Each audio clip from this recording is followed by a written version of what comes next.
The Pope was harassed and hurried on his journey by Napoleon. According to Talleyrand's calculations, he could not reach Paris before the 11th of Brumaire, December 2nd. The Emperor had put off the ceremony from the 18th of Brumaire, November 9th, to the 5th of Brumaire, November 29th, and now found himself obliged to alter once more the date settled on in the sealed letters, which, according to the royal custom, he had addressed to all the grandees and public bodies appointed by the Senate as consultants to assist at the taking of the constitutional oath. In these letters, there was no actual mention of the Pope, and the ceremony could have taken place without him. In them, the Emperor said, "Since divine providence and the laws of the Empire have made the imperial dignity hereditary in our family, we have appointed the 5th day of the month of Brumaire next for the ceremony of our consecration and coronation.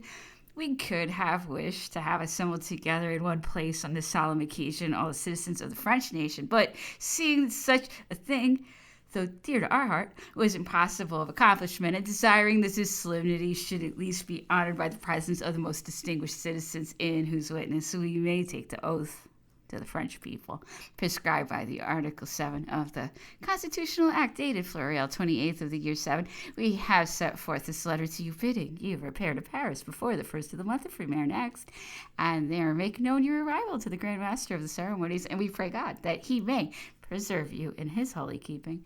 These letters were made out on the 7th of Brumaire, September 29th, and dispatched on the 4th of Brumaire, and addressed to the holders of governmental posts in office, but not to the deputations, who set out on the march to Paris in military fashion, so as to arrive there on the 11th or 13th of Brumaire. 5,636 men from the land forces and 564 sailors had now to be halted at Melun, Versailles, Saint-Germain, Pontoise, and Meaux, and quartered upon the inhabitants.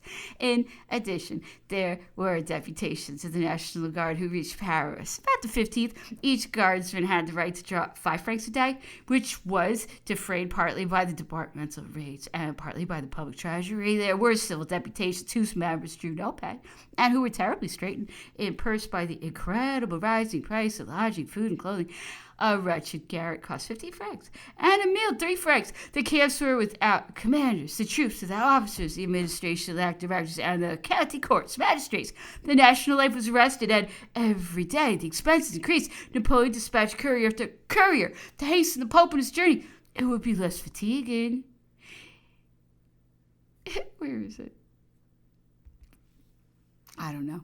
Ville, the senator, as Salvatore was the master of the ceremonies, to greet him at the frontier and escort him on the way. The carriages set for his convenience were handsome, the inns were decently prepared, and the roads put into a good condition. Thus the Monsigny road was surveyed and leveled, fences being provided along the precipices, and the road over the pass was pushed forward with such activity that it was rendered ready for use. Military honors were paid to him in every place as though he had been the emperor. The civil authorities showed themselves most assiduous. The clergy were only too forward in showing their enthusiasm, while the people received the figure of Jesus Christ as though he were a messenger from God. But was this due to lack of understanding, want of wit, or excess of zeal on the part of the organizers of the journey? After Saint-Jean de Maurienne, all order in the retinue disappeared. Everyone journeyed alone. I might almost say in confusion, wrote a prelate in the Pope's following. All hurried and pressed forward on hearing that the Melzi, Vice President of the Italian Republic, was about to cross the Alps, and that horses would be scarce. The Emperor, meanwhile, even in the official letters welcoming His Holiness to his dominions, pressed him in urgent terms. I hope, he wrote to him 20th of November, to have the happiness of seeing His Holiness in a week, and expressing my sentiments to him in person. In Paris, at any rate, Napoleon was reminded of the formal expressions used by the Christian princes, such as the devout sons of His Holiness, and that they ended their letters with the salutation, "And I pray God that He may grant to you, most Holy Father, long years as ruler and governor over our mother, the Holy Church." These he now complied with, compared with that of Cologne. It was a respectful letter. His actions were less formal. He would not go forward to meet the Pope, but being by chance stag hunting, he would happen to fall in with him. By going to my palace of Fontainebleau, which is on the road, I shall be able to enjoy his society a day sooner. Precedents for the ceremonial of such a meeting in France were rare. for ceremonies were thought little of in the times of Pepin the Short and Louis le Debonair. The etiquette observed on Pius VI's journey to Austria seeming supplied a model. Joseph went to receive the Pope 5 miles from Neustadt, and it was not fitting that the Emperor of the French should go any farther from his capital. At Fontainebleau, the apartments called the Constables had been prepared for Pius VII and furnished as though by magic with the most beautiful mirrors and hangings from Aubusson, de Savonnerie, and Tournai. Zenon had hung there several pictures which he considered religious. It is to be hoped that they had not come originally from Rome. In the withdrawing room, the daughters of Vitulio marching before David by Roselli, a holy family arrested by Valerio Castelli, and in the martyrdom of a female saint by Barini, in the bedchamber were a copy of Mignard of Raphael's Holy Family and Christ on the Cross by Rubens. To all this, the Pope was indifferent. This Pope, as Cocotte wrote of him, who spends nothing on himself and who has only 2 suits and 2 pairs of boots. He disliked all personal magnificence.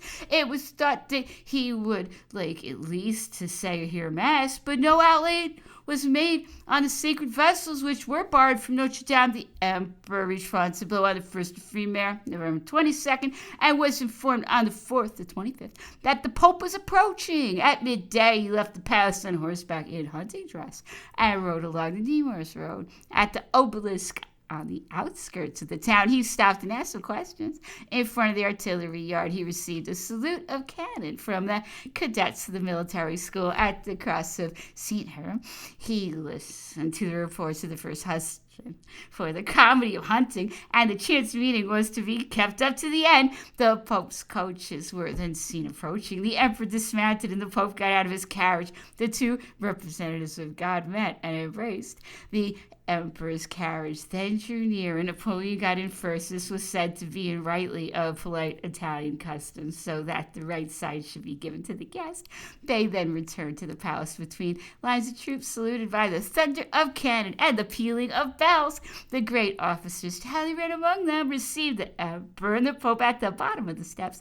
The 2 sovereigns then mounted the golden staircase together as far as the landing which separated their 2 suites. Then came an interval for rest. After that, the Pope visited the Emperor and Empress, and the great officers were presented. Then the Emperor visited the Pope, and after him came Prince Louis. Louis Joseph II had been accompanied by an Archduke in Vienna, so a prince was necessary at Fontainebleau.